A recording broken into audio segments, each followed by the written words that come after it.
Hello. Someone was saying that the streams often start too abruptly, so I'm trying to start with this.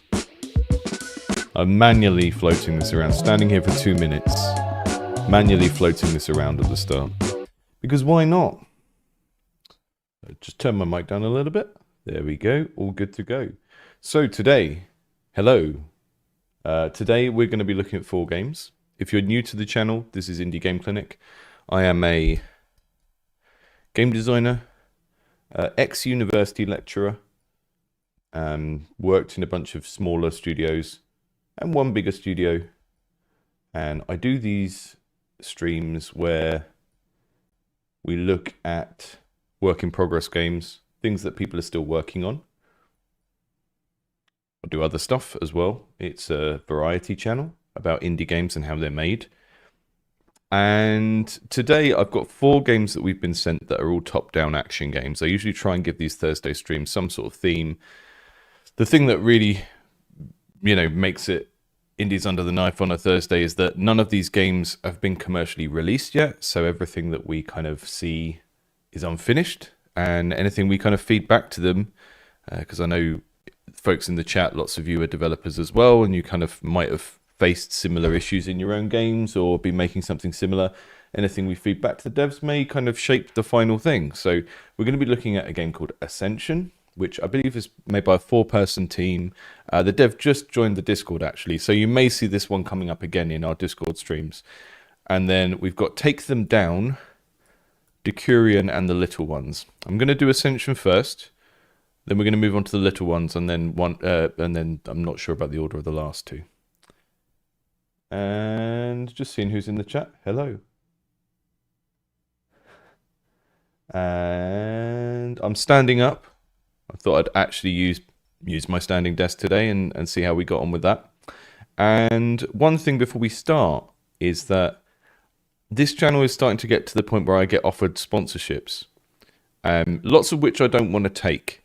And there are ones that I do want to take. I'm never really sure how to do it or anything else. So what I thought I'd do is soften you up a little bit by doing some sort of practice sponsorships before we start doing the real ones. So today's stream is sponsored by, wait for it, a small box of guitar picks, or plectrums if you want. Now, when I was at school, my music teacher told me that the plural of plectrum is actually plectra, but I refuse to use that word. So picks, plectrums.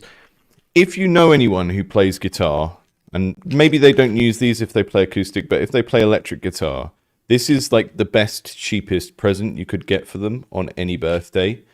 And the reason for that is that anyone who needs guitar picks always needs more guitar picks because we put them in stupid places. So it's a win-win, because if you get a guitarist guitar picks, you've either gotten them some guitar picks and they don't have any and they've forgotten to buy any and they're like, yes, this is the most thoughtful present, or they've already got one of these and you've given them a second one and now they feel immensely powerful because of the abundance of guitar picks in their life. So that's my unofficial sponsorship of the concept of buying someone a box of guitar picks. That's just a practice sponsorship to get you warmed up for when this channel becomes over commercialized and disgusting to you. But we need to soften you up a bit first. So I'm going to be doing some practice sponsorships using random items around my house. Yeah, Oddcore was a sponsor. So there's a channel called Jester that lets you get sponsorships like the Oddcore one. But I'm trying to only pick games off of that I'm genuinely interested in so that it feels authentic. So I won't be doing like randomly covering an MMO or, Black Desert or something. I get lots of emails about Black Desert. I'm like, I'm not covering your massive MMO.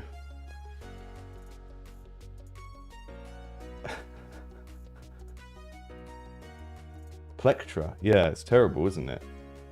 Who wants to think of the plural of plectrums as plectra? That's just disgraceful. I'm just going to shrink this down because we've got some text on the right. There we go. Right. Let me just see what the dev said about this. I've got some notes on these. There's usually some notes. So Ascension. I iterated on this game a lot. This is the version I like the most, but I still don't know the public perception since I only sent it to a few friends to test. Your analysis and feedback will really help me move in the right direction. Okay, so there's two things that we're going to look at here. We're going to look at the onboarding of the game, and then we'll look at the game generally. So this looks reasonably polished. So we'll think about how does the game onboard us and teach itself, and then we'll look at like the core of the game as well, and we'll try and separate those two things out a little bit, and we'll give this one half an hour, and then we'll move on to the next one. Can I use the controller? It doesn't look like I can, so okay.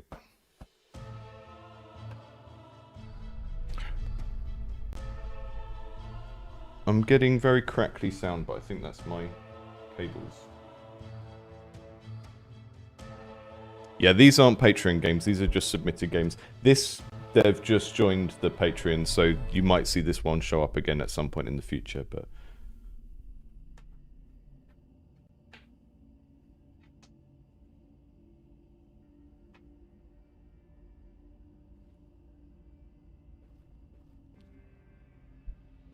You can use the D-pad, but you can't use the D-pad in the menu.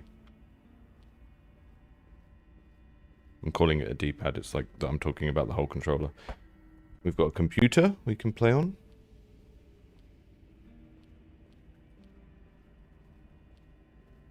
I like the art style. The art style is immediately sort of appealing. It's kind of doing 90s chibi Japanese video game, but the shading and the color palette choice is doing something slightly different, which is kind of cool.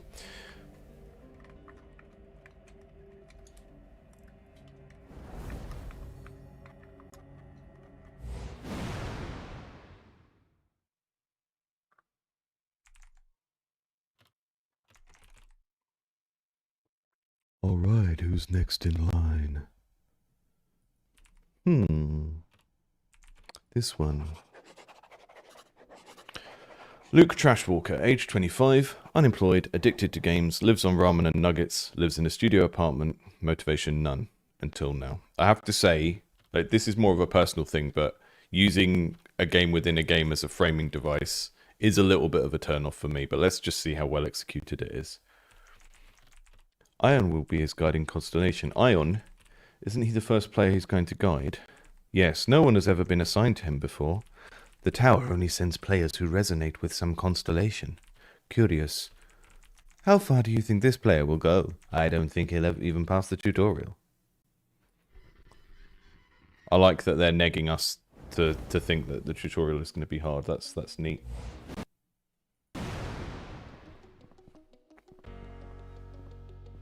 We're in a sort of lovely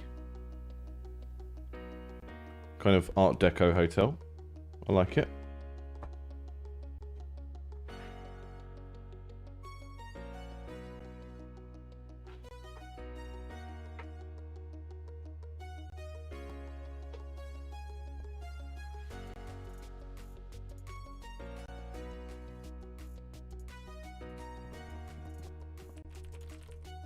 Finally, someone showed up. Calm down, breathe. You haven't been abducted. You were assigned. Welcome to the tower. I'm Ion, your guiding constellation. Constellations are gods, monsters, and heroes that you humans know from your legends. This is Shin Megami Tensei. Guiding constellations like me are responsible for guiding humans inside the tower. My job is to help you climb the top of the tower. There you will find the other players. But I can't tell you more than that. Oh, and good news, you can't die here. You can fall, break, fry, but you always come back. The only way to lose is to say, I give up. Do that and poof, the tower erases you from existence. Oh, and all the constellations will watch as you climb the tower. Commenting, betting, having fun. The elevator will take you to the first floor. Down there, I'll show you the basics. It's a good setup. Feels like we're being set up for a sort of, well, a challenge tower. It's very literally a tower. Good bit of narrative design. It feels like it's kind of framing the thing that's going to happen for the gameplay in a very kind of efficient way. There's not loads of extra fluff here that doesn't relate to what we're doing in the game. Yeah, it is kind of giving. It is giving Altered Carbon.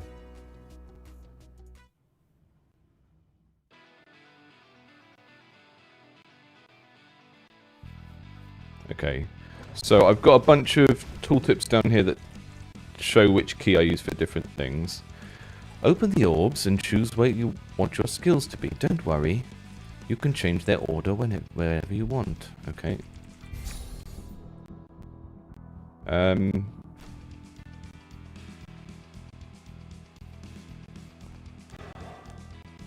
Left click to sword. Yep. Okay.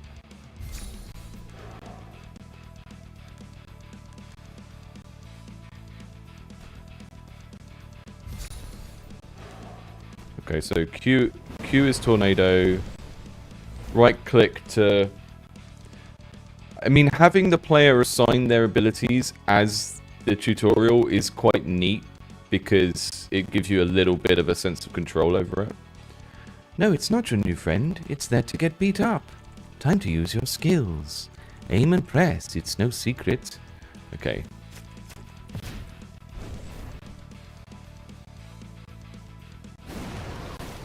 And I immediately recall my button configurations because I assigned them myself. I think that's neat.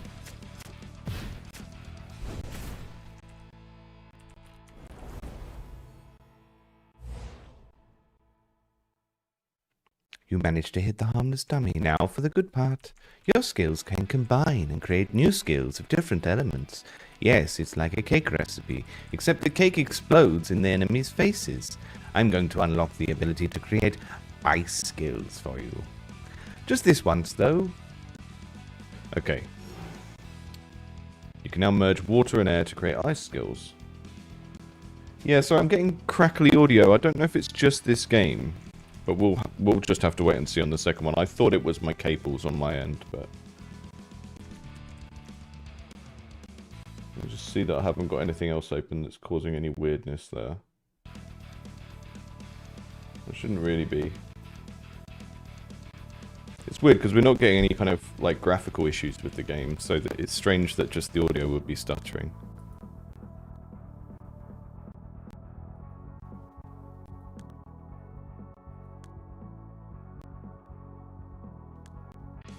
Yeah, I can't really remedy that right now. Just something to look into, I guess.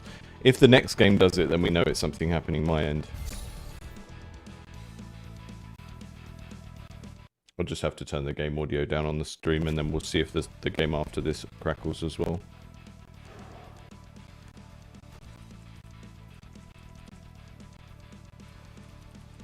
Okay, water and air. So I've got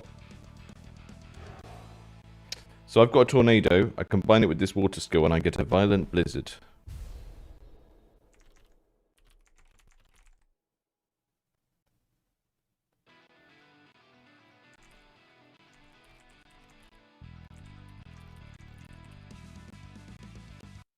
Let me just test something else. Give me 1 second.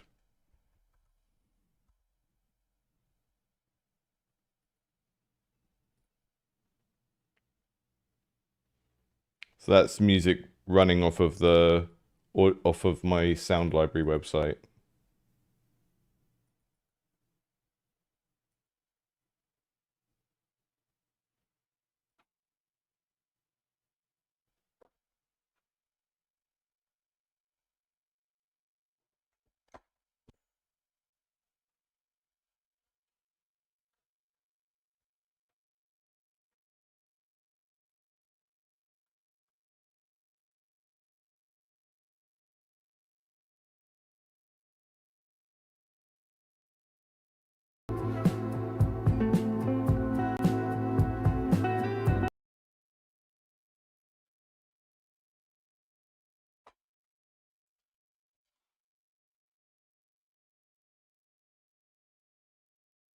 Well, what is going on? If I run some...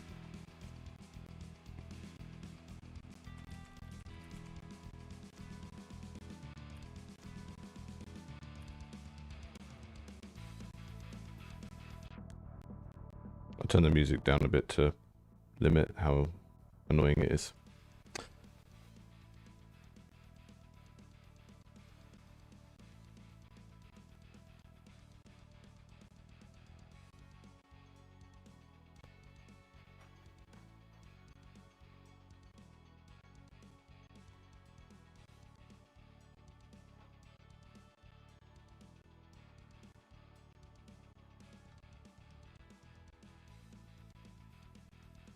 That's annoying. Sorry about that, folks. I will get it fixed later today, but I can't work out what it is right now.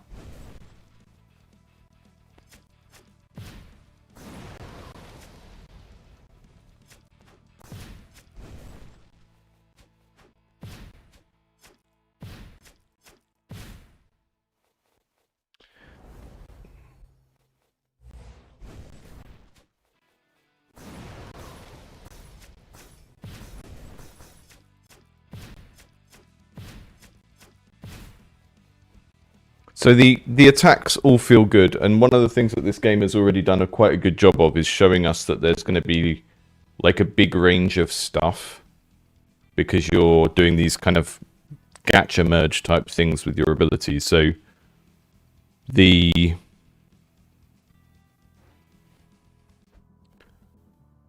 is the characters commenting on what's going on in the game. That's funny.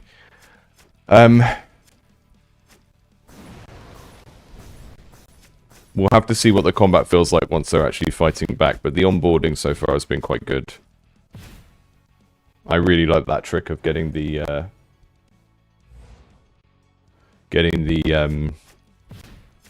player to assign their own stuff so that they don't need to just like learn and repeat controls because they've assigned them themselves. That's neat.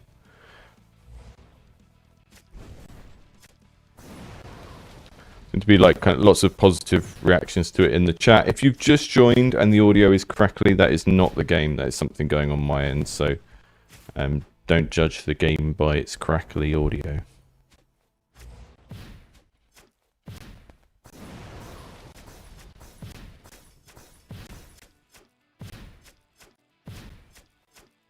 Chaos in the chat said, do you only review entertainment games or also science, education, simulation games? No, I don't have any real reason to review those types of games. I've actually, in the past couple of months, I've actually turned down a couple of pieces of work with serious or educational games, and it's because I can't really get my head around them. You know, it's just not what games are for me, and although that I'm sure they can be done well, I just don't feel like a good person to talk about them. There are people out there who are educational game experts. I really, really struggle to,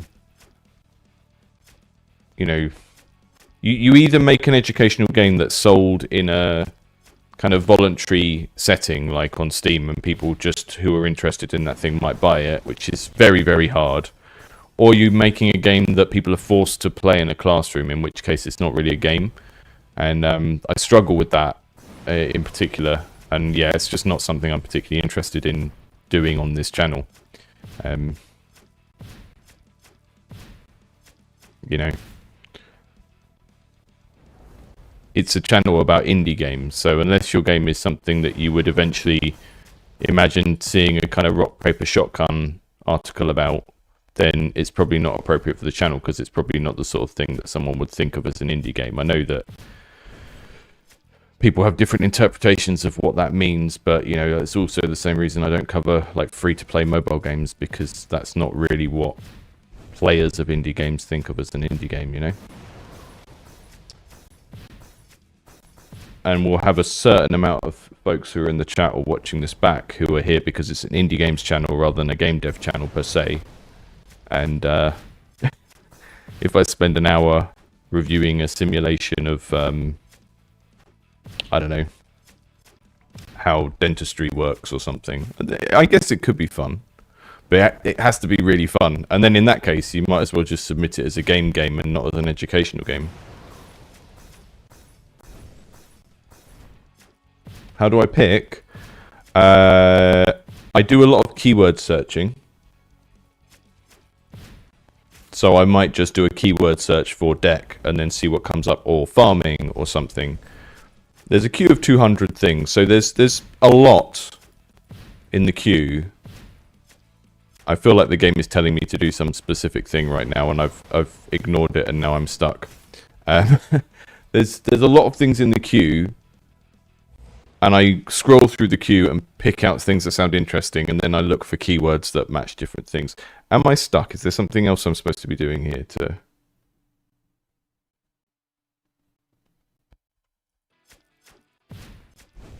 This game is called Ascension.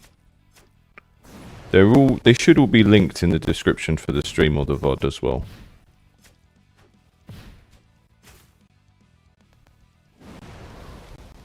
So, if you're watching this, Dev, I feel like I've missed an instruction because I was talking, and now I don't have access to the instruction anymore, so I'm kind of stuck. Is there a way of...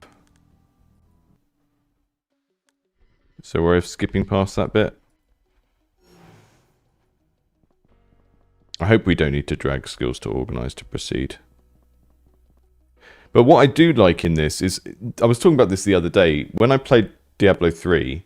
One of the things I really liked about that game was just like organizing the skills, which is kind of a guilty pleasure of that sort of game. But you've made that into kind of a core thing here. Ah, we get to choose some different stuff now. That's cool. Blazing Hand. Did that? Oh, I thought that made that into a thing we could cross. Water Whip.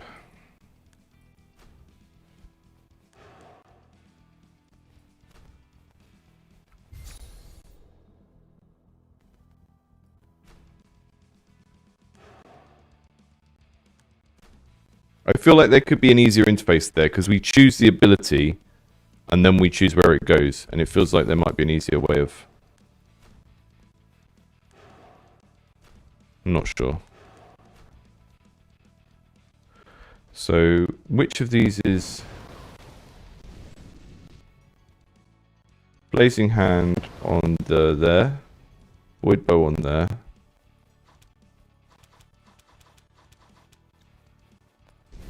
Yeah, I'm really liking the ability variety I'm seeing so far.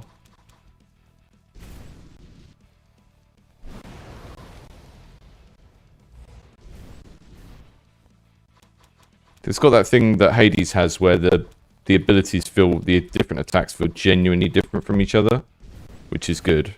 I really hate to see kind of elemental magic systems and the ice bolt is just the firebolt but blue, you know?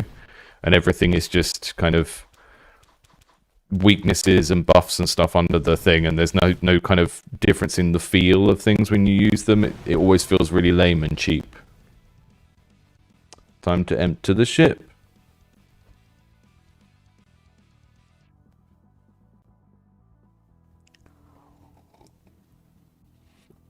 I don't think there is animation cancelling. I'll check in a sec.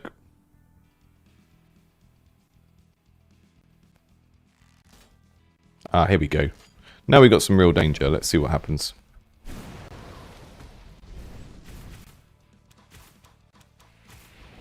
We've got three abilities that feel very different from each other.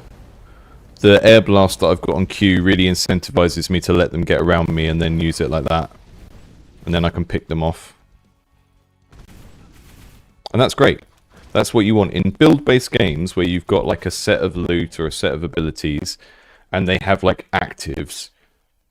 The real goal for that sort of game is for the game to feel different depending on the loadout you have.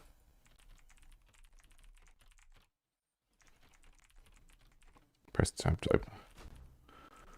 I'm the postman, interdimensional service. I take messages, potions, and curses to whoever the chap wants. Welcome to the tower. Here it is, one healing potion. Just because they liked you. Okay. Yeah, I feel like, you know, I said I often don't like the game within a game framing when people make games about games, but it feels like you've really, really lent into this here and kind of done a lot with it, which is cool. And because you've done this thing, this kind of framing device of people are watching you climb the tower and fight stuff. It means that this fantasy world that we're in here doesn't really need any story, and it can just be can just be a kind of challenge tower and monsters, which is great. It's a very neat bit of narrative design. We're going to go this way so we can go via the hard boss. Very clear iconography on here as well. Even though you haven't gone with like the typical skulls and stuff, it was immediately obvious what the different nodes on the map meant. One sec.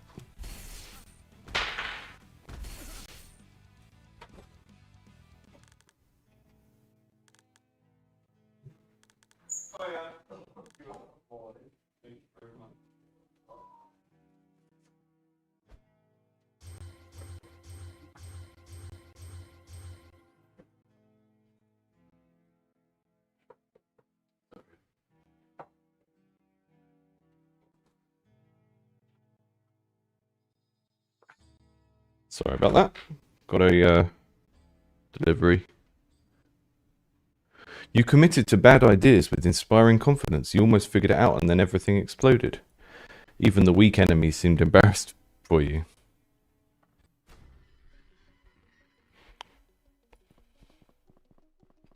We're getting followers as well. This is neat. You've really kind of gone all in with that narrative aspect. This feels very strong across the board. The combat feels very good. Someone said it's quite visually noisy when the VFX are going off in the combat, but you don't really read them because the kind of specificity, you don't really need anything beyond where am I, how close are the enemies. So it can sort of allow the game. The game is sort of in a position where it's okay for the player to just be a ball of VFX and stuff when they're attacking, because the directionality doesn't really matter. It's more about just reading where you are on the battlefield and responding to how close things are to you and how much health they have and how dangerous they are. Okay. Okay, cool. What does this do? So we can level up our vitality. That's probably what I would do in a real run, but it's not as interesting as seeing what's on here. So we can get ice. We've already got these ones. We've got water, void, fire, earth, air. Don't know what these are. We don't have enough stuff anyway, so we can't do any of those. It's giving you a clear roadmap for like how much do I need to collect of something before I can actually do something on there.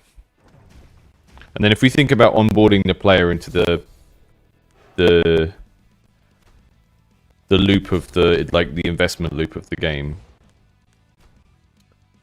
now it becomes a matter of like how long does it take us to get like 50 gems, you know?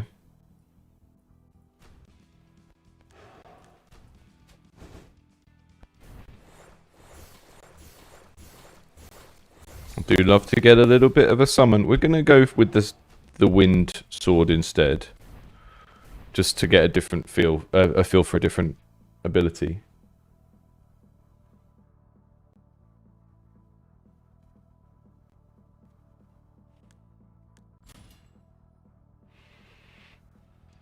Sorry, we lost a bit of time due to me not realizing I needed to go in the ship.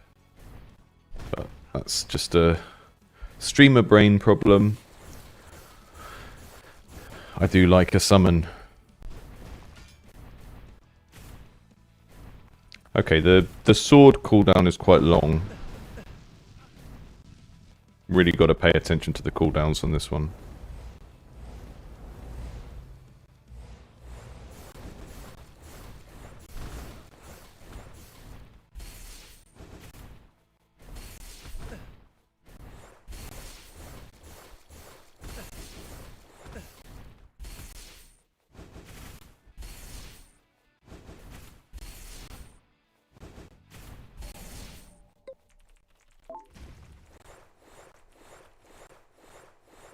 A follower named Dusty Umbrella sent you a challenge in the chat. The chat is thirsty for drama.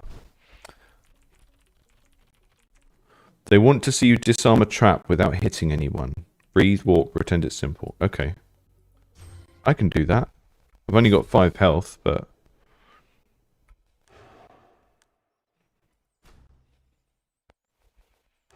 The one thing I'm not sure of is how and when we can merge abilities.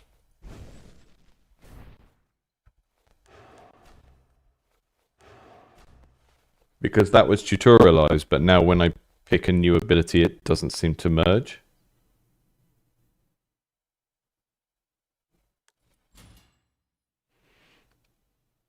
Yeah, silence, that's a good shout. Don't give the player infinite dummies at the beginning, because otherwise they think that's what they have to do. I mean, it dawned on me that that wasn't what I should be doing, but only because the fact I've been chatting on stream made me think, oh, have I missed an instruction, you know? It felt like you were auditioning for a better run. Right, we're going to do one more run on this, and then we'll move on to the next one.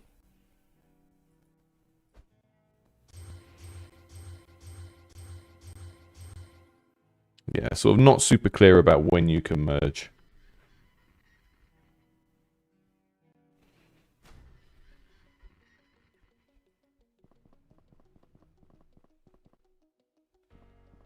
So we got 6 gems there.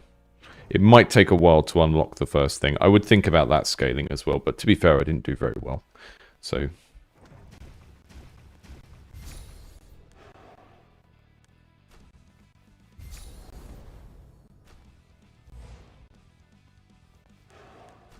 let's have a bow on main this time. Spiral orbs. Ooh. This is a very fun techie build. We've got a...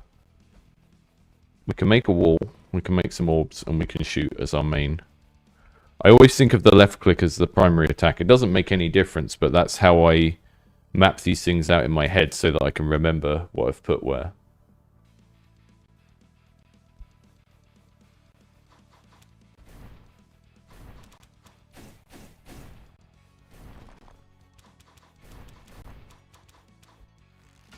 You know what, getting that wall in the way of that magic projectile felt pretty good.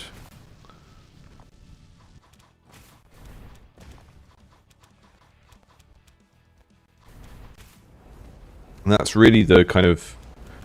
That's the kind of very good criteria to judge a skill-based game on, is like how often do you give the player a chance to do something that feels like they took a very specific opportunity to do a thing, you know, like blocking that thing with that wall.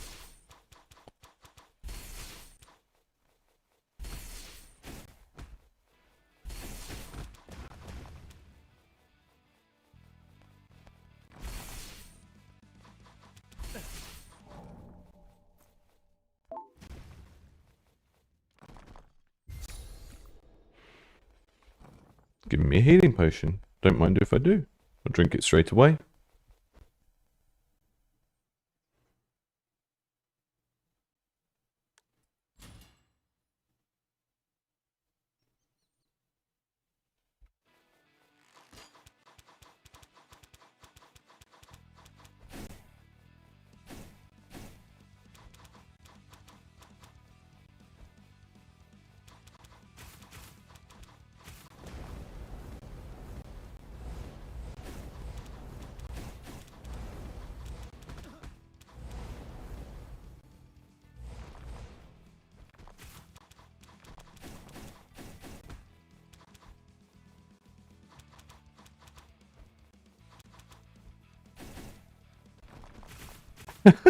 This build feels slightly annoying now, but it's kind of fun still. I do like how different the game feels depending on the build.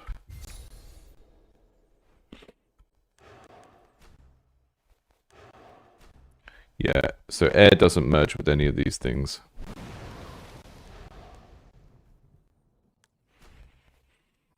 I'm gonna replace the spiral orbs with the air blast.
How do you avoid the final build from steering towards a single thing?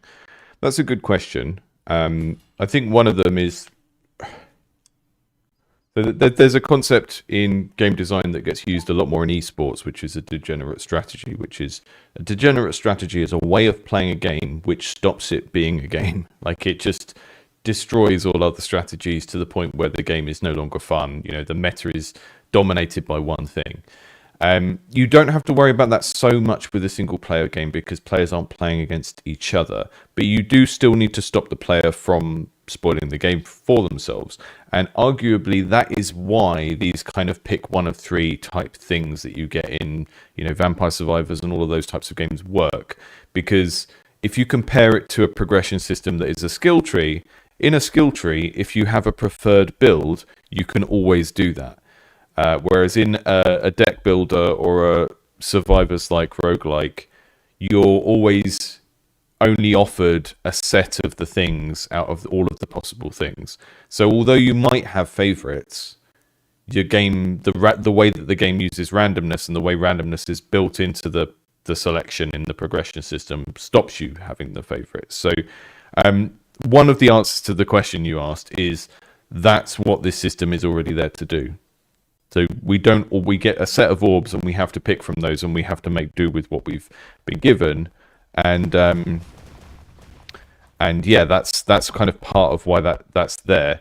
The kind of more boring answer that I would say with a game of this is quite a high quality game. It's worth investing the time in putting tracking in the game of some sort. Now, I'm not an expert on how that works on Steam, but if there is some way that you can incorporate some tracking into the game that checks what build people have had on particular runs, because then you can, after you've done your Steam demos and, you know, got a reasonable amount of people into a playtest. And remember that when it comes to like qualitative data, 10,000 users is usually considered the threshold for something to be statistically significant when you're looking at like large amounts of data, like but I'm getting off on a tangent there. The point is, if you have some sort of tracking in a game like this, you can look at all of the runs and you can then filter by, like, you know, out of the percentage of people who beat a run, like what was their loadout. And then you can look at that data and you can say, okay, if 90% of people who complete the run are using the void bow, maybe we need to nerf the void bow because although we don't mind people having a favorite, that one is clearly just an obvious choice, and that undermines the aspect of choice in the game, right? If something is always the obvious choice, then the choices in the game become meaningless because you would just always choose that thing, unless you were deliberately trying to choose a hard option. That's another reason why you might believe in suboptimal stuff, because people want to, you know, it's kind of like with the Dark Souls community. Like, people know what the easier and more difficult builds are, and they will use them. It says I've got a challenge to disarm a trap, but I think that timed out. So yeah, with a game like this, or any game that's like based on builds of, you know, different things of different power and stuff, you should probably have some sort of tracking in the game. The thing about designing tracking is it always comes down to, like, what are you actually willing to change in the game? Because there's no point collecting data on something if you're not going to actually update it and change that thing later if it's broken. I think there's some videos on how they did that kind of stuff in Slay the Spire that you can probably find if you want to know more about that particular topic.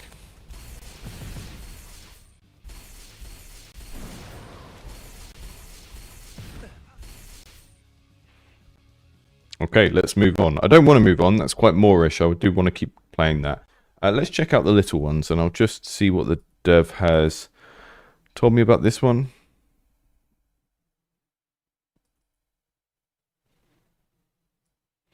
It's a solo project, but they've managed to enlist friends to do music and drawings. Okay.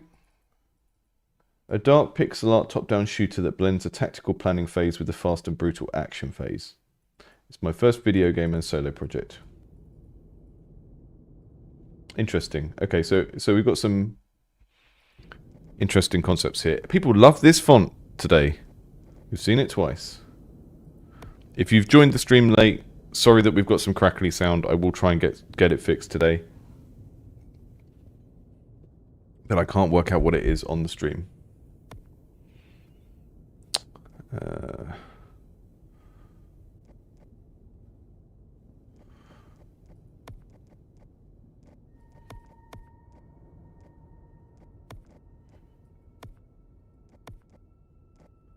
clicking on the wood.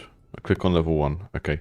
I would organize that so that the level select is over on the right, just because generally speaking, you read a screen left to right, and if something is the thing to progress or to go next, we're used to it being on the right hand side of the screen, unless you're working in a left to right language, in a right to left language, but that's not what this game seems to be made in.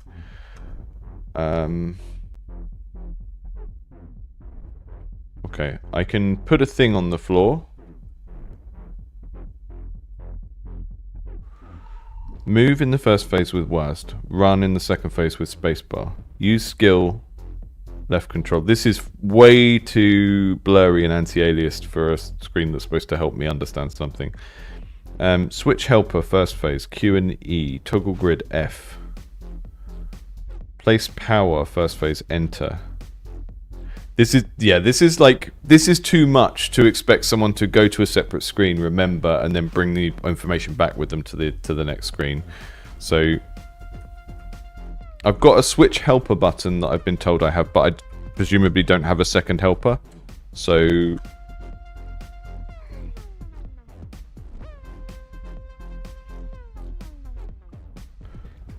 we're doing Hotline Miami, but it's animals versus humans, I think. But the problem is there's just not enough. Let's go back. There's just not enough guidance in this yet. This is... It looks like it's going to be an interesting game. There's a tutorial here. Okay, let's do that then. It looks like it's going to be an interesting game, but it's doing quite a lot of unique stuff at once. That, okay. Welcome to the little ones. This is phase 1. Use WAS to move the helper. Okay. See next. Your goal is to connect the starting cell to the ending cell at the top right.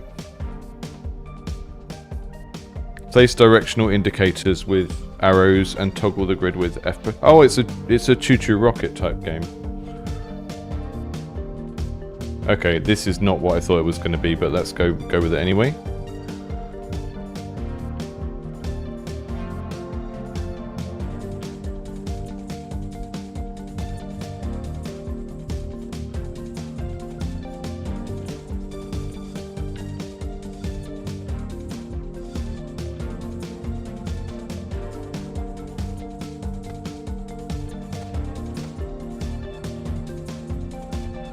Oh, do you need a directional indicator there?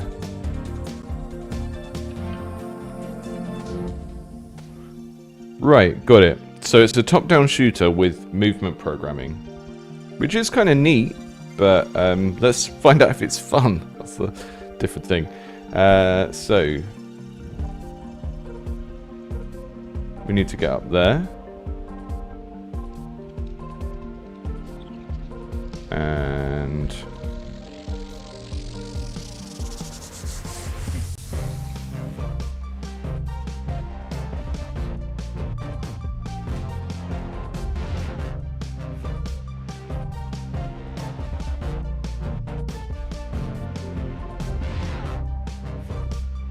I'm still getting some crackles on the sound my end, so I think it's just a whole computer thing. Right, so I'm gonna have to fight this guy on that route, I think. So we'll try it. I press R. Okay. So we have this Hotline Miami style combat, but you plan the route. You don't move your character once they're on the route. But then you can do the shooting. So it's a neat idea. It's very strange though, and I'm trying to work out what's supposed to be the main appeal out of the puzzle and the shooting. The problem with the movement puzzle is you can always just go to the green thing and then backtrack and lay the things down. So That movement puzzle is going to have to get considerably more complex for it to feel satisfying as a puzzle. Slow down skill. Okay, what's the slow down skill?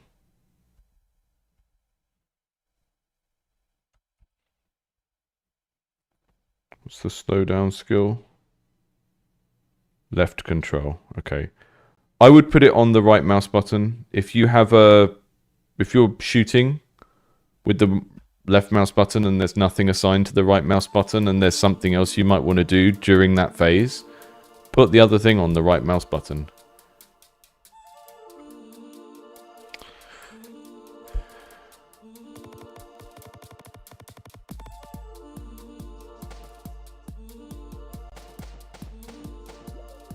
That's fun.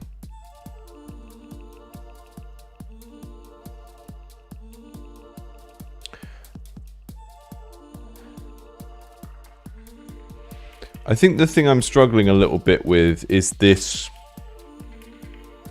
The theming doesn't make the game make sense to me. I guess I see how you could make a story out of this, like the animal is helping the guy by scouting ahead or something like that.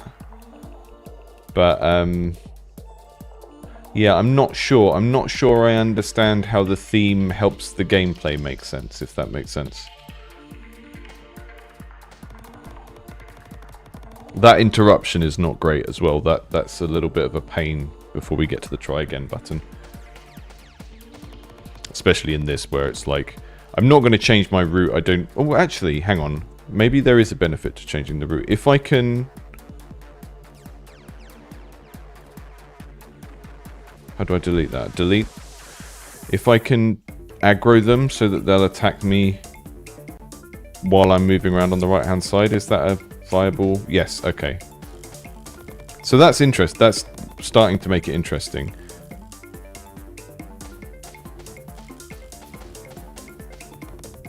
But I can't shoot across this bridge, so let's try again. It's an interesting concept, but the theming and the kind of story that's presenting doesn't explain the gameplay very well. Because why would this guy who can... And I'm not saying this out of realism, I'm saying it in terms of like, how does the theme explain the mechanics?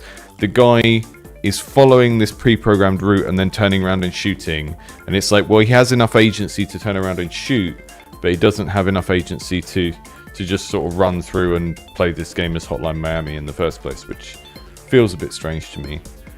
And again, it's not about realism, it's just more about, is this the best theme for this gameplay? Because it's...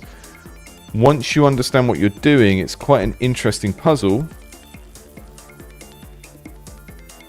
But is it the best theme and art for that puzzle? Right, I need to use slow down now, which is one of the control buttons. Left control. But I already used it and now it doesn't come back.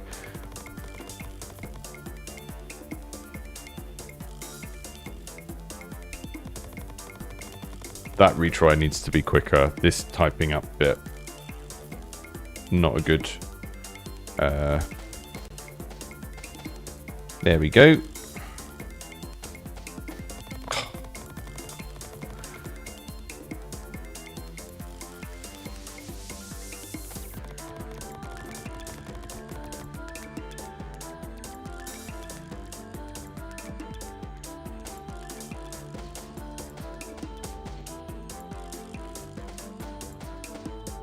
The thing is, the gameplay is quite strange, right? And if you make strange gameplay, it kind of means that you need the theme to explain the gameplay more, because the genre stuff is not there to make the game easy to understand. What I mean by that is, like, if you think of a genre as a pre-packaged set of mechanics that people already understand, right? A first-person shooter, you know what you're doing, you know how you're going to control it.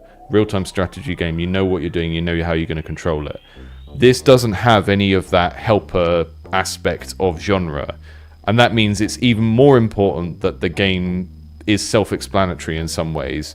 And like, if this was exactly the same gameplay, but you were laying a train track or programming a robot, and then you were firing the turret on that thing as it ran through, that would make immediately more sense. It would make sense why the path plotting is done by a separate character to the shooting, because the shooting is a turret on the thing. So I'm sure whatever this is trying to do narratively is quite charming and everything, but it's just maybe just too much strangeness in one go. Who's this bug?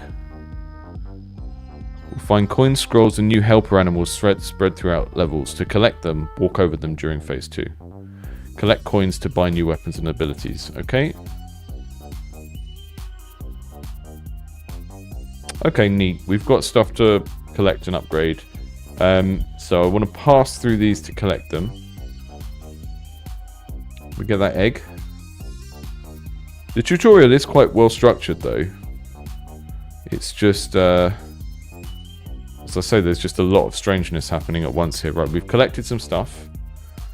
Has that done anything back home if I go back here? Doesn't look like it yet.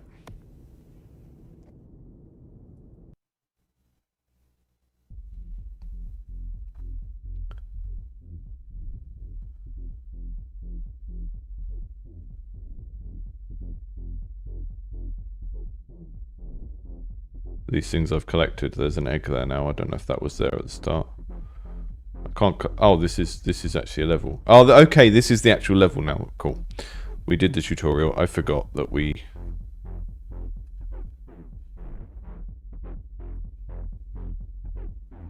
There wasn't a quick way to clear that time.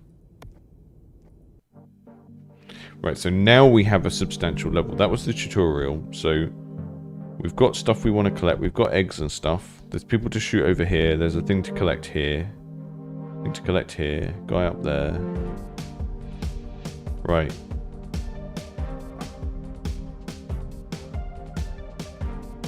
I kind of see where the thinking is coming from in this, because I don't know how many of you in the chat have played Hotline Miami or Hotline Miami 2, but you do sort of... It feels like a speedrunning game where you're gradually learning your specific route through that level. And there's multiple ways to do a level, but as you're playing it, you tend to just grind, repeat, practice the same one. And this is kind of replacing that a little bit so that you don't have to do the movement, and the movement is programming. I just don't think the theme of a little rat running around putting stuff down to help you sort of makes it make sense immediately. Right, we've got to get up here. Right, so we've got to go that way. Then we need to do... I feel compelled to try and do it with as few symbols as possible, but and I'm not sure why.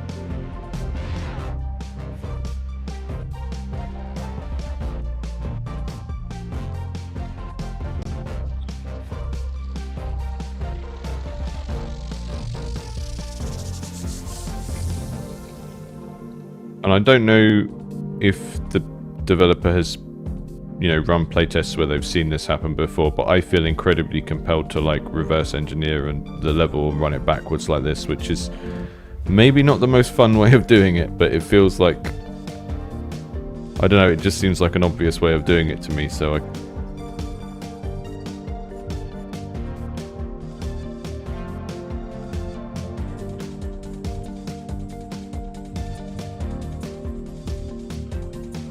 let's just try that. I'll be here all day otherwise. Definitely need a quicker retry button.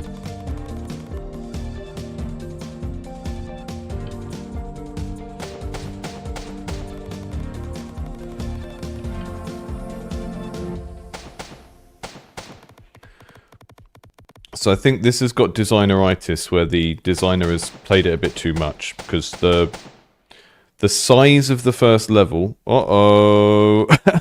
The size of the first level and the reflex requirement is quite harsh. And I don't have a quick way here to get rid of all of these things I've placed down, which is very annoying because I swear I had that in the tutorial. I keep exiting out and going back in to reset the symbols because there isn't another way to do it as far as I can tell. Oh, maybe if we go... Oh, that's not going to work. If I go into there, will that aggro the guy earlier? Oh, I can't do that. That's not going to work. Yeah, it's a little bit hard to sort of undo your path and reset it.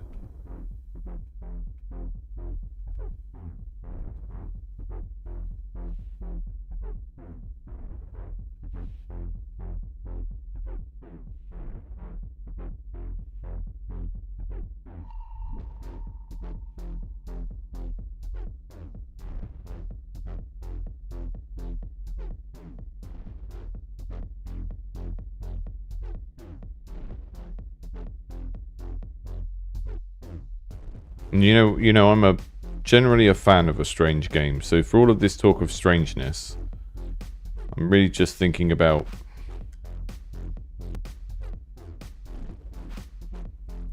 how easy is it going to be for people to grok, you know? Because it's the sort of thing that once I know what I'm doing, I'm quite happy to do it, but it's not the obvious choice of sort of thematics for a game that is mechanically about action programming and then shooting as you...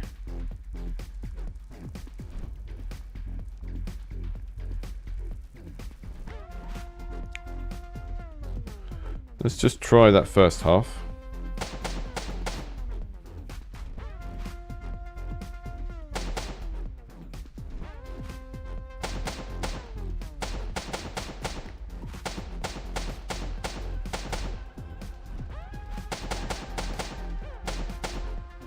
Okay. That's a pretty good setup. We got the first half of the level down. So that pushes us over there. And then from there we want to go... Can we walk through that lamppost? That's a little bit confusing as well. Can the human walk through the lamppost, or is it just a thing the rat can do?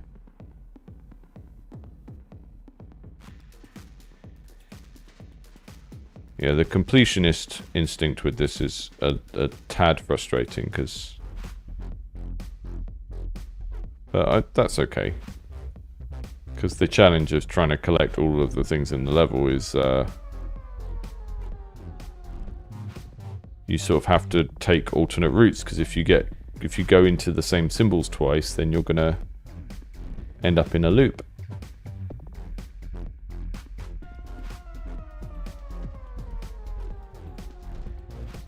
Org.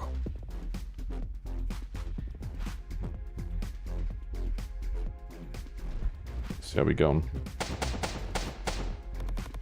I'm gonna just try and complete this level and then we'll move on, because I'm finding this very, very mentally tiring in a way I'm not prepared for today.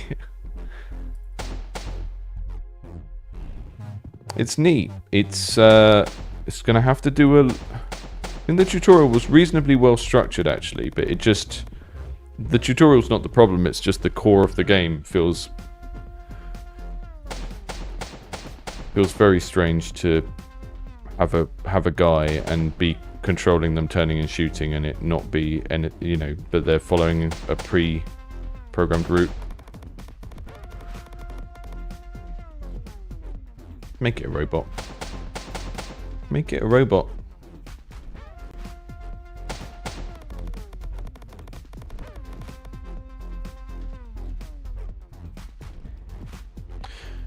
Silence in the chat said, I wonder if there is a benefit of laying path as a character instead of clicking with a free camera. Yeah, it would help to make it clear which mode you're in. One thing I didn't like was when I did that half run where I'd built it around half of the level. When I pressed reset at the end of the run, my rat was right back here again. And that was like, that's not the part of the level that I want to edit now. Because I've built a path that only goes halfway.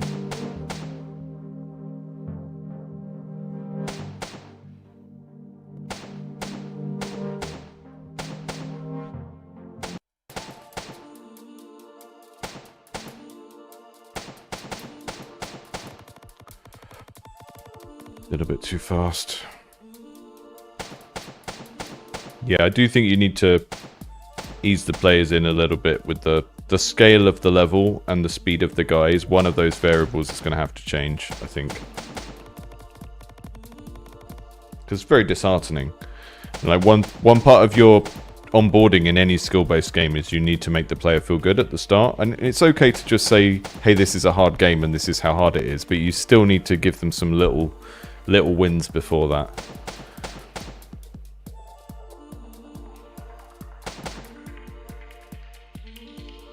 Because doing the tutorial doesn't feel like wins because the tutorial isn't presented as like just a level of the game. I think maybe that's a structural thing you can think about later on is, you know, taking the tutorial out and having effectively like a chapter 0, which is a tutorial but isn't framed as a tutorial. Because then before the player gets to anything this hard, they'll feel like they've had some wins.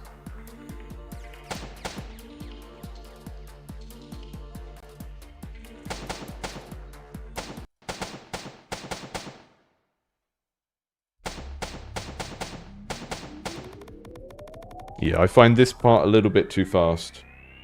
And I don't think I'm the best person to judge it because I will never choose to do an action shooting game with a mouse. I'm not someone that comes from like a background of playing like FPS games on a PC or anything like that. And even if I were to like sit down and play Overwatch on my PC, I would usually plug a controller in. I just find the guys a little bit too fast. And I get that it's doing Hotline Miami, but Hotline Miami has like lock-on and stuff like that as well. And yeah, I'm going to move on from that one. It's hurting my hand a little bit as well.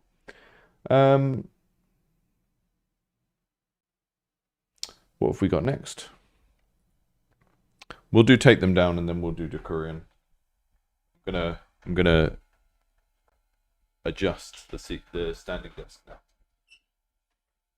Remember, box of plectrums. Box of plectrums. For all of your picking needs. Oh.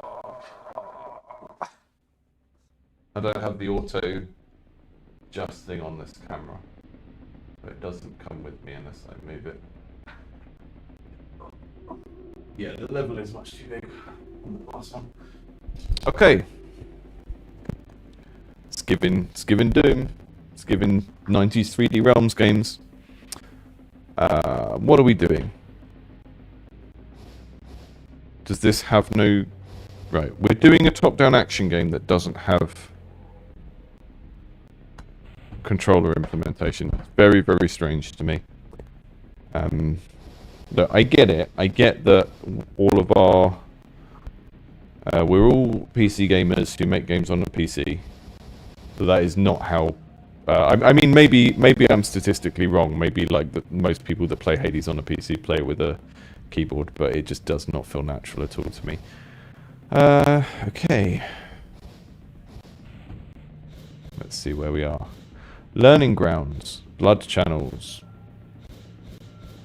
infinite meat decay, 1,000 stab wounds, failed invasion, all systems torched, slammed into concrete. Excellent, good level names.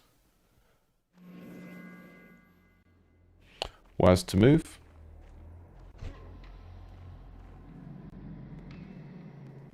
Yeah, sorry about the audio today. I've turned the mic down a little bit. There shouldn't be pops, but we're getting a lot of crunch across the whole thing, regardless of like which game we're on or anything.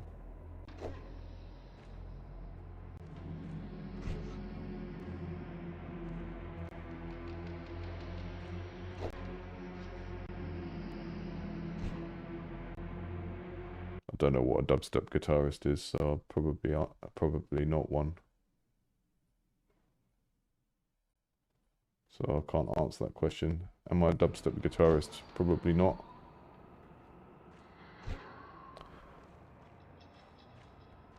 Why's this guy running here? Why's this guy here?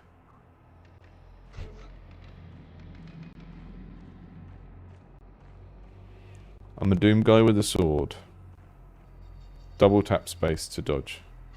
Oh, space to dash. Okay. And we can do it twice.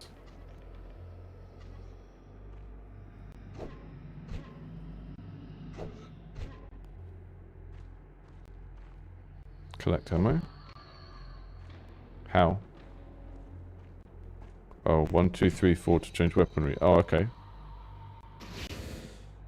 Ooh, that's a cool ability. So 4 is a ground spike thing, which is these. 3 is this bone thing.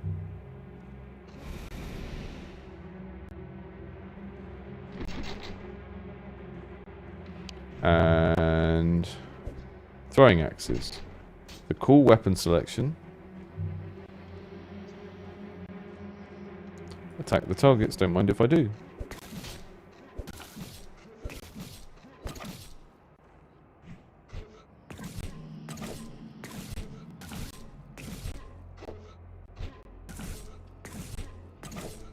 I think we're going to end up doing some Photoshop on this game because it's halfway to having very cool art direction, but there's also lots of flat grayness here that is...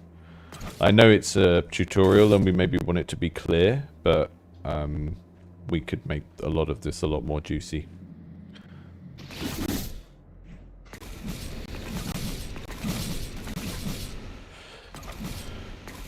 Everything feels quite responsive. The main melee attack feels a little bit sluggish. And you can't cancel the animation to dash in the middle of an attack either.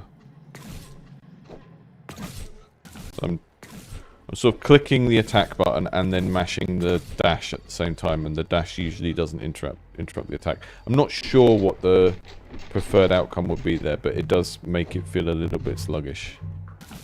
I haven't played loads of these to compare. Oh, each of these weapons has an alt fire as well. So the alt fire on the purple tentacles is, instead of doing that dash with them, you do a ground pound with them. That's great. I really like the variety of stuff we've got here.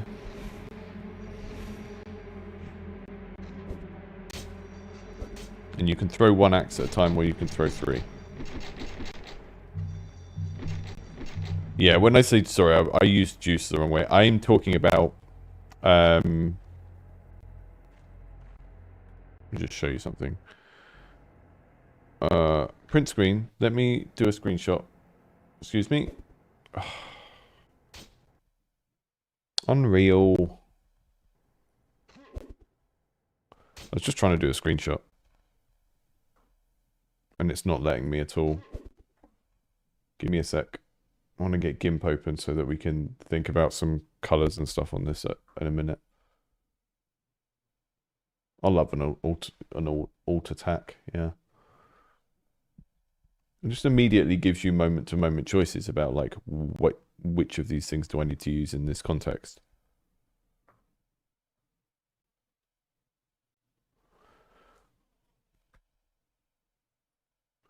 Right, so what I was going to do was screen grab this so that we can do some color altering in a minute, because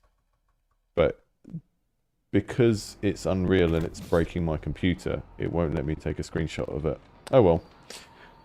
What I would say basically is that if you squint at this screen, some of the important information is missing, and maybe it's because we're in the tutorial, but this flat grey and then this being grey and this being grey just doesn't really work. It's just too much of the same flatness.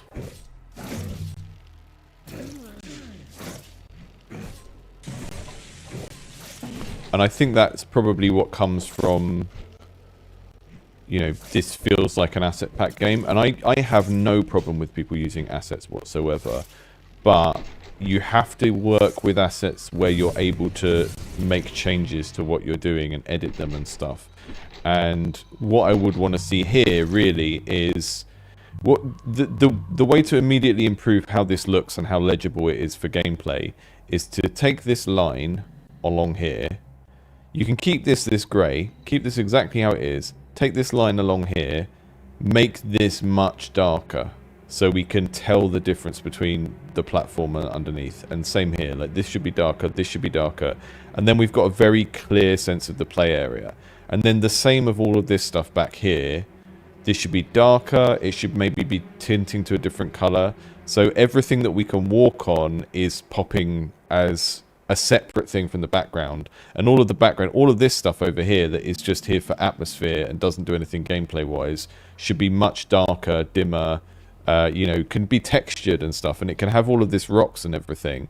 But it shouldn't be almost at the same level of brightness as this floor. Because that's just making it hard to see where I can walk. It's one of those art direction decisions that affects both the playability and the legibility of the game and how nice it looks as an environment at the same time. And that's why it's the sort of thing you should deal with early on, because it has multiple benefits, that kind of art direction, rather than like getting too bogged down in the detail of things in the world. Just like when I look at the screen, how is the action framed? What can our brain filter out as background? Over here, not important. Over here, not important. This should be like a big dark red, big dark purple kind of moody space so that we can focus on over here. But it's just all pale grey. Step into the checkpoint to save progress. And I know we're probably going to get levels. I mean, I already saw it. We're going to get levels that are like hell and made of fire and made of meat and stuff like that. But you need to apply that thinking to the entire game and not just like... You're not creating a model of a place, you are creating like the entire experience that the player has in terms of what they see and everything. And this is, you know, one of... If this is an asset pack and not stuff that the artist has made, then that's one of the problems of doing that. You need to still edit them, you still need to change the colour of things, you still need to retexture things according to what your game needs. That's why I would recommend, if you're using asset packs, you use stuff in a style that you are personally capable of editing. And then people say, well, I can't do art. And it's like, well, don't make a video game on your own then, because that's what video games are. And you need to learn some art skills at some point if you want to make video games on your own. That's just a fact. Other people won't tell you that, because other people are more invested in... making you happy versus getting good games. I'm more invested in us getting good games and making good games. And I don't care if I upset people slightly by telling them that they should, you know, occasionally tweak the colour in something in their game, even if it's not their wheelhouse. Win and G and win and print screen. I think that's what I tried to do. Oh, hang on. Did that work? Let's see. Yeah, there we go. It's done a double. So you take everything that's outside the gameplay area.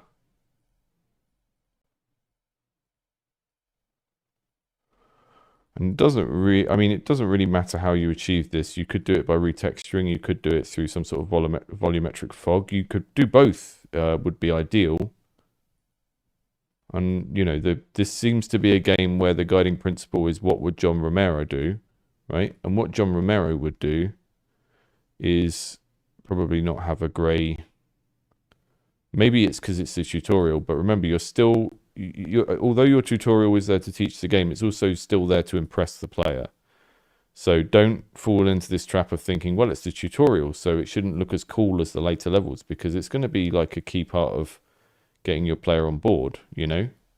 Like, even just doing that sort of thing and then putting some smoke down here and everything is going to make the game look infinitely better and just easier to understand. I'll do it again with a better screenshot, because we're not at the right angle for that right now.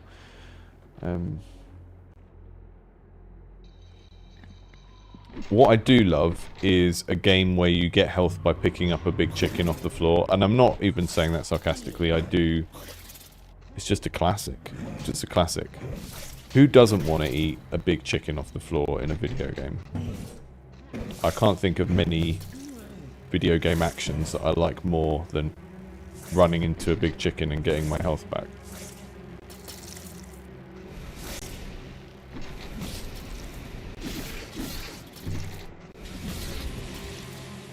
That guy looked a bit cute. I didn't want to kill him.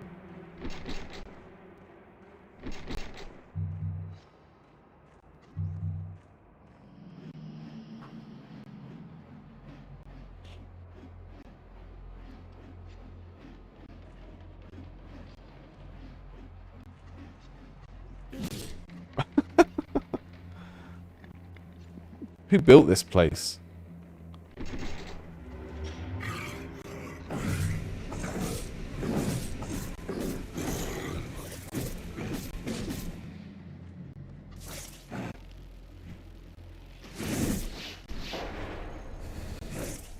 One little UX thing I would like here is to be able to change weapon using the mouse wheel.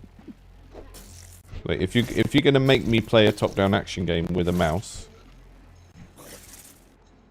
you let me change weapon with the mouse wheel, because we've only got 4 weapons. I know not everyone has a mouse wheel. First world problems.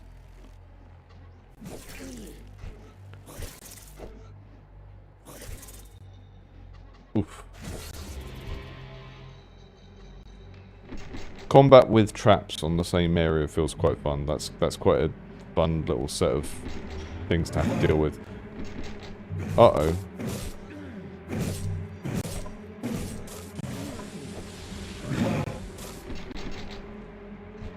We love a floor chicken.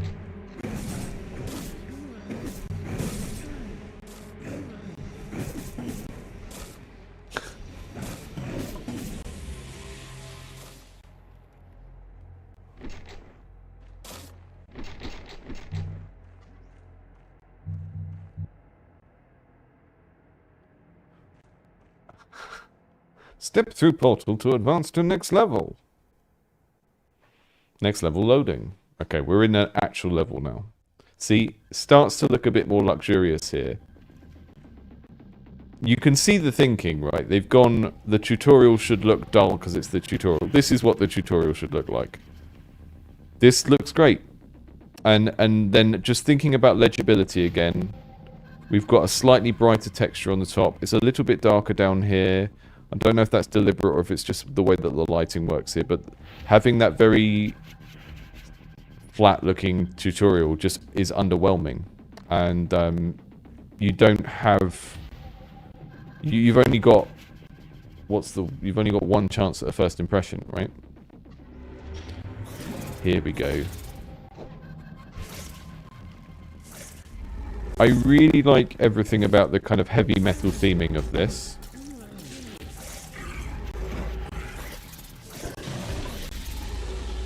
Once we're into a proper level, I quite like the art direction as well. I think we can go for... There's the combat feedback is pretty good. Like when I hit them and they do that little red flash. I think there's never too much juice you can have in this, and it maybe... Let's try again.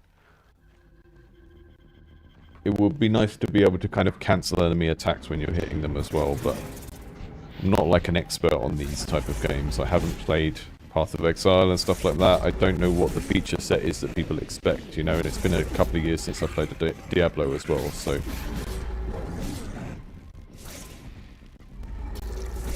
It's really, really important to kind of like, even if you don't think of that as being your kind of competition, it kind of is, because, you know, people who want to play a certain type of game, they generally don't go and like pick up a cheaper, smaller indie game version of it because they can't afford the main game. If they want to play Diablo or Path of Exile, they'll play that. So you should imagine your game as being aimed at like someone who likes those games and has got bored of those ones.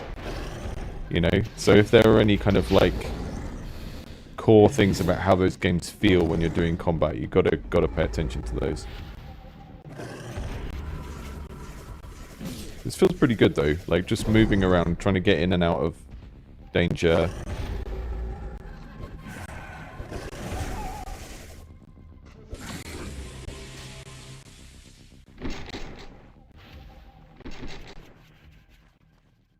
I do really want that mouse wheel weapon change. It feels... It's mainly because I associate changing weapons with 1, 2, 3, 4 as a like an old FPS thing, and not something from one of these types of games.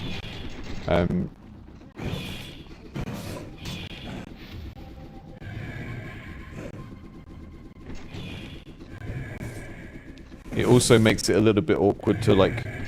The way that weapon selection is set up in this game sort of encourages you to just use one weapon until you've depleted all the ammo and then change to another weapon, rather than like that dynamically switching and using the different abilities. So if I think of my experience of playing Diablo 3, I think I played it on the Switch. It's like you're rolling around and every ability you have is one button press. And that means that you're encouraged to really dynamically use your whole arsenal of abilities in every scenario you go into. Whereas because here, it's like I need to change to a weapon and then I can use the primary and secondary. It kind of feels like the game is much more encouraging me to stay on one weapon and use it for a while and then switch to another one, which might not be what you want in terms of like giving players lots of opportunities for skill expression and stuff.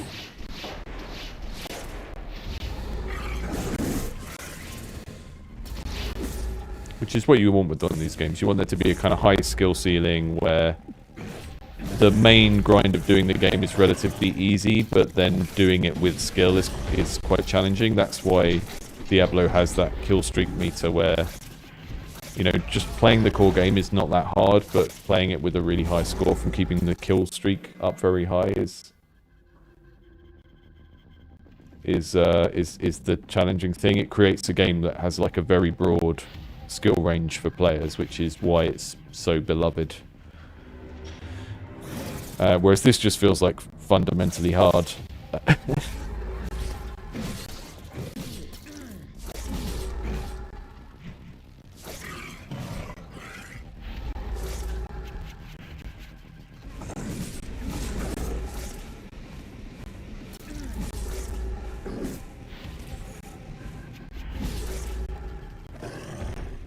I like the way the model gets like different when you change weapons. You get the bone fists on the model and everything.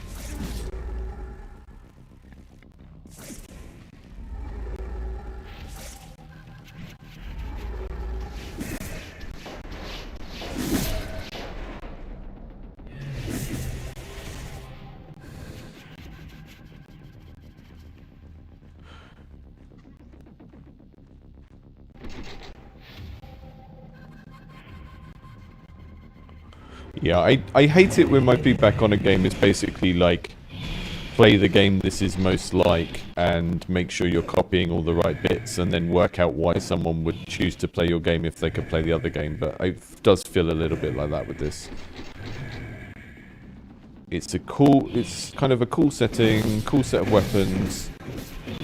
We don't have much in the way of kind of customization or different classes or things which again, it's like, okay, I get it, you're a small indie, you can't do that, or you haven't got enough time or resources to do that with this game. But it's an expectation of this type of game, so then you're left with the question of why would someone play this over something very similar that has all of that stuff in it and is, you know, made by 100 people. It's a hard sell, because then you're kind of in a place where it's like, well, the difference will be I'll sell my game for $3. And yeah, maybe that works. I don't know. I don't think that's really how people pick which games to play.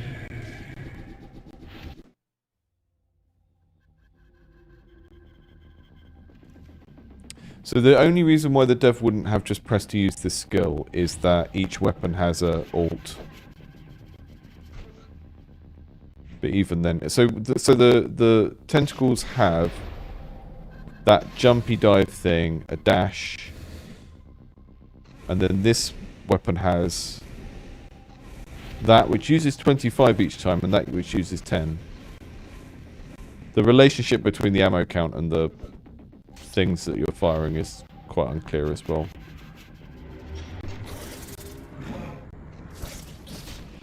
Yeah, I mean, if we could trick enemies into the traps, that would feel great. I know it's sort of their base and the trap should be benefiting them and stuff, but I think it would add a possible other element of skill expression to try and like kite the enemies into the traps.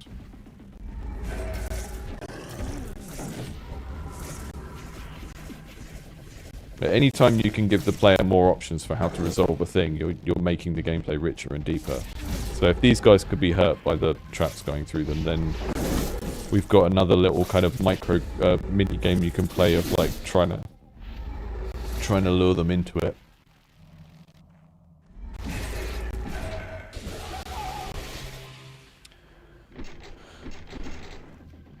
I'm going to move on from this one in a second. Right? I know we haven't spent long with it, but it doesn't... It's kind of not pulling me any further in.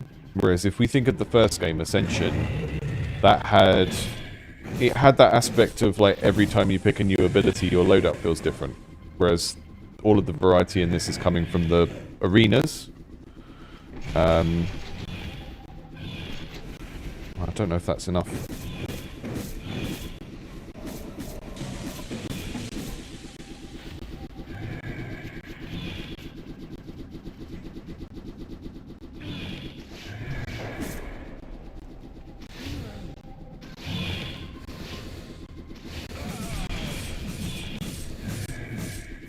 I got locked there. I was, after each of those dashes, I was pressing 1 to switch back to the sword, and because I pressed it too early, it didn't, you can't change ability until the last ability is finished, which feels a bit weird, because sometimes you feel like you've switched over to the other weapon.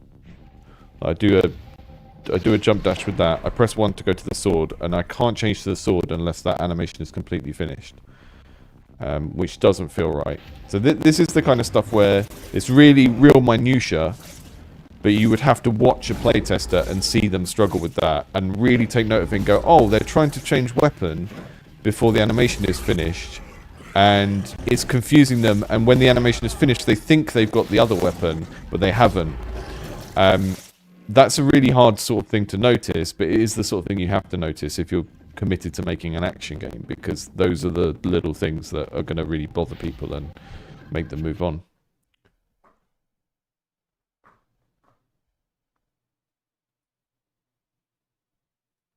Story or upgrades or both. Yeah, and I would generally go for upgrades as the choice, because most of us aren't equipped to write a story.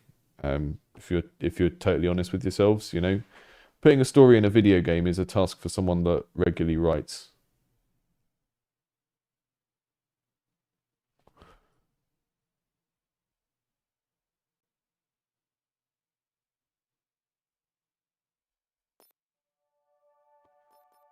Okay, Decurion. What's this all about, eh? It is in Polish, I think, by the looks of things. Inspired by a NES game called Battle City. Okay.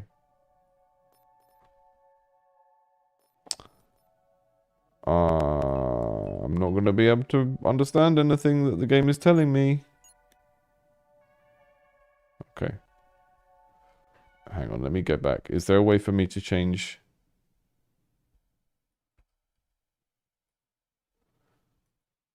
Guys, you can't submit non-English games to content creators that can only speak English and expect them to be able to play it. I'm sorry. I'll do my best.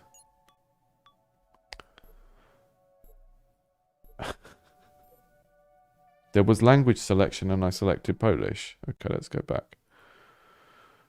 Maybe I need to uninstall it and reinstall to...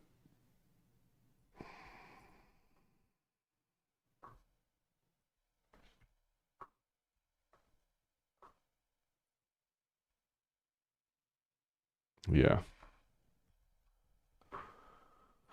Let's try that again. Too much multitasking.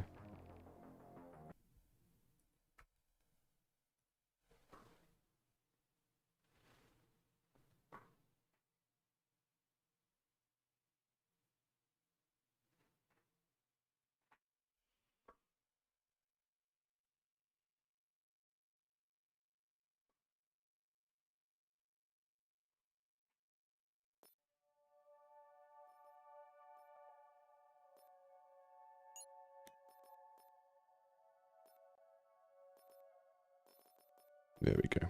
Found it.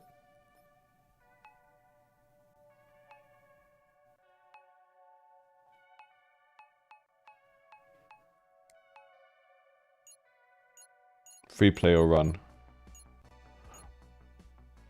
This is going to be a controversial opinion. Maybe you're not, but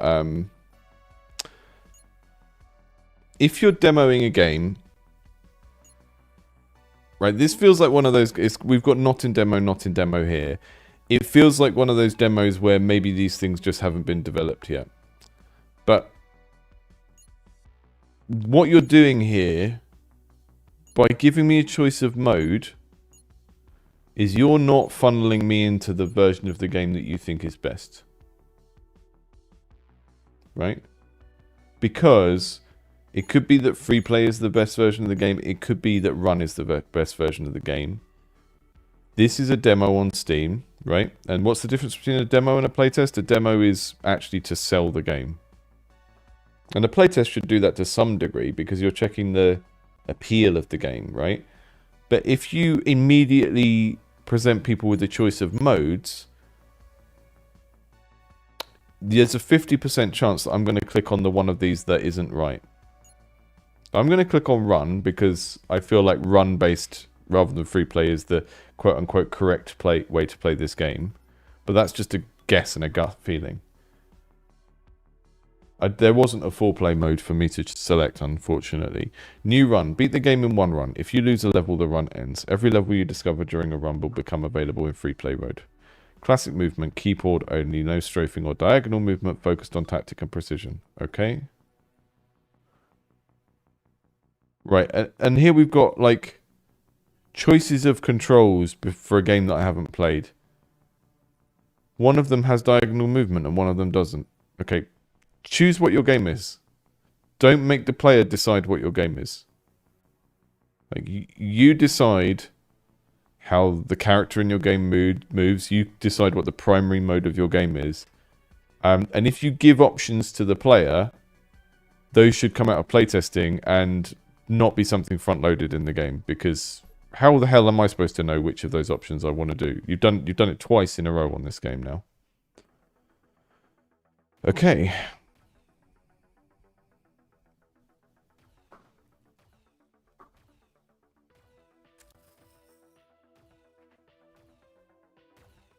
I'm running around on a little grid. We can blow up stuff on the grid. Turn the sound up a little bit.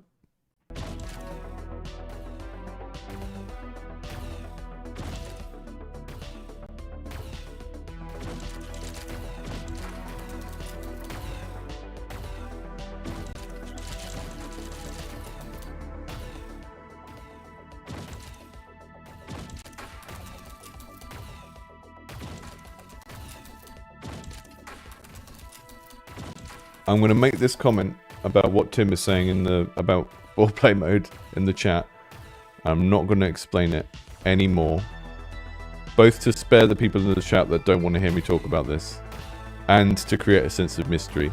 But I'm going to say, there's no such thing as foreplay. It's just different forms of sex. Back to the fighting robots.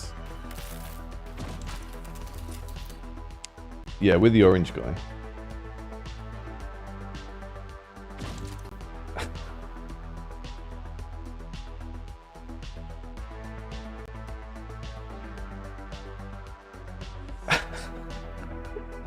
Who's that? Who's that? Is it the Nomenanza? Yeah, exactly. Make free play something you unlock. Exactly. Because otherwise you're just gambling that you're going to give the player the wrong mode for them. What a day. What a time to be alive.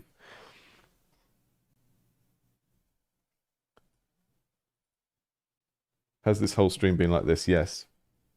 Yeah.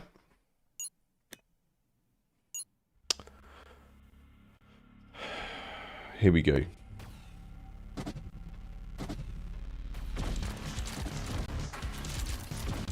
I like the robot models. I like that we've got some destructible terrain. If you've just joined the stream and the sound is a bit janky, it's been like that all day and I have not been able to fix it. I like the way that this energy collection occurs.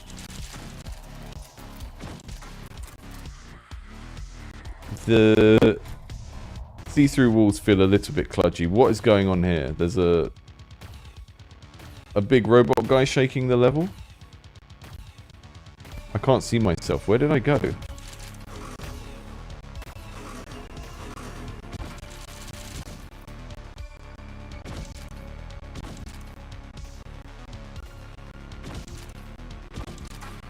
Here we can pretend that the glitchy audio is just part of the aesthetic. Okay, so I've got some abilities down here. I've got E and Shift. And Shift seems to be run.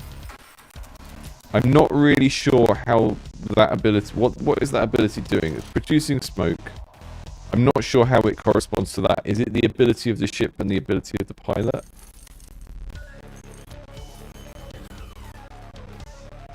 This is the pilot ability. That was fun.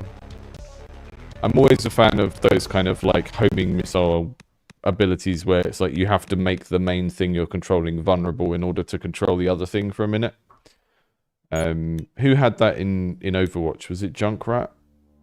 Had like the wheelie bomb thing?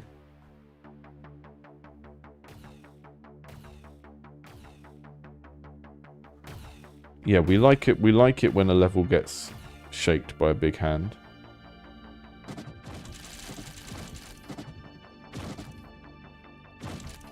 It seems to be just indiscriminately going through, oh, you're in a real-world industrial place, to you're on the mainframe. We've detected an anomaly. He's back again.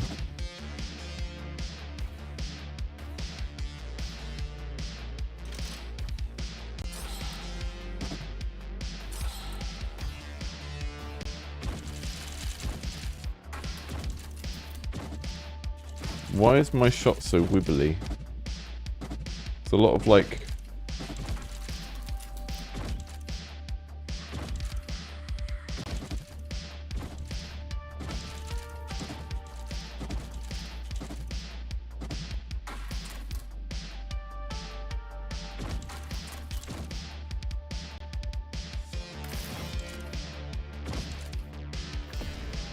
Why does that guy keep shaking my level?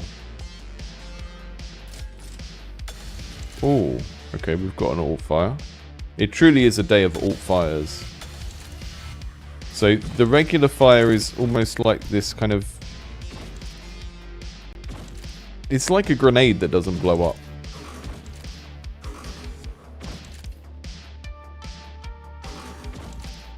Alt fire's not ready yet.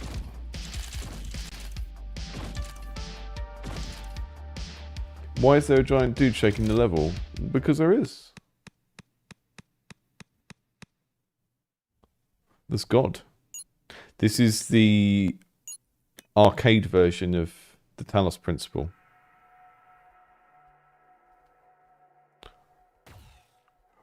I am Elohim. I will shake your level. What do these do? Okay, they just teleport you a certain amount of blocks. Do they do it to the enemies as well? Because that's going to get very hectic. They do, yeah.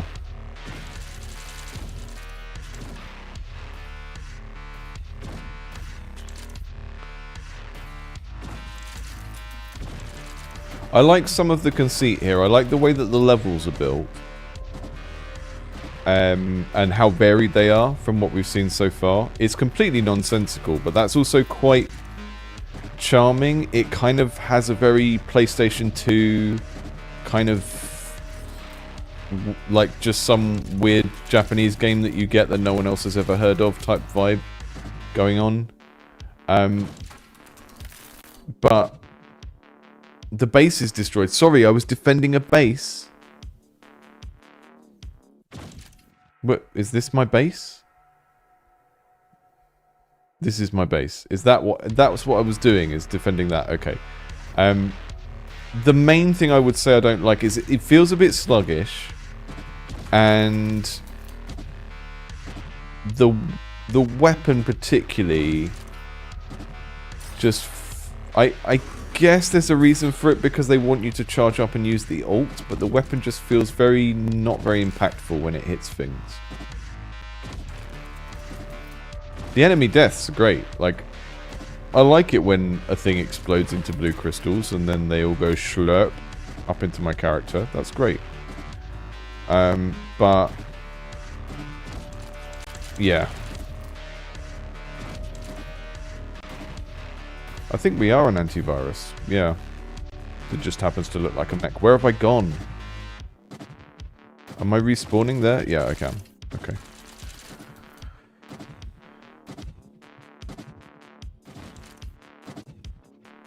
I think there are a few moments in the game, like when you get destroyed, the game doesn't really draw your attention to it as much as it should. And also when you're hitting things with your weapons, it feels the same. It feels like the game is not drawing your attention enough.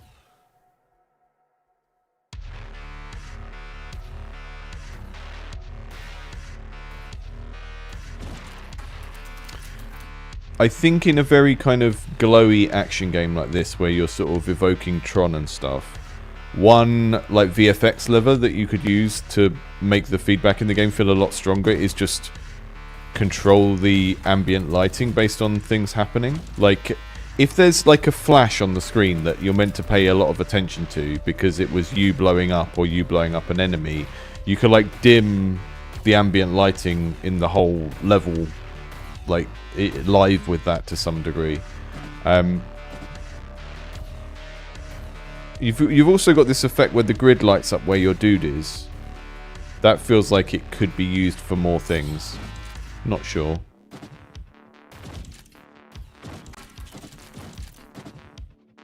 It's like there's a cool kind of buffet of things here, but I'm not sure they're all working together in a great way yet. Okay, so I'm not supposed to blow up the level because I'm supposed to defend this, but it's just very satisfying to blow up these blocks. Yeah, the blocks are probably like full of people's passwords from a data breach or something anyway, so it doesn't matter if we blow them up.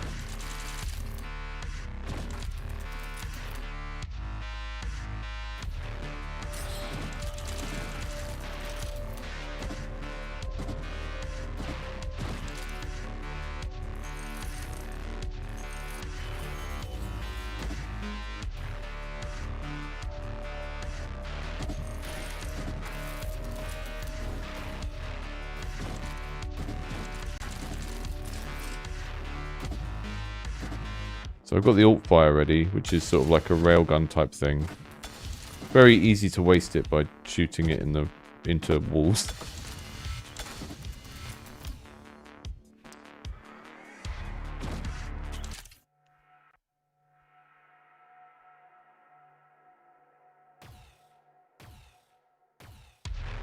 I think in a game like this, having early stages only have one route to the base would be a good idea. Because it's very easy to lose, to sort of take your eye off the ball and get backdoored like we did then.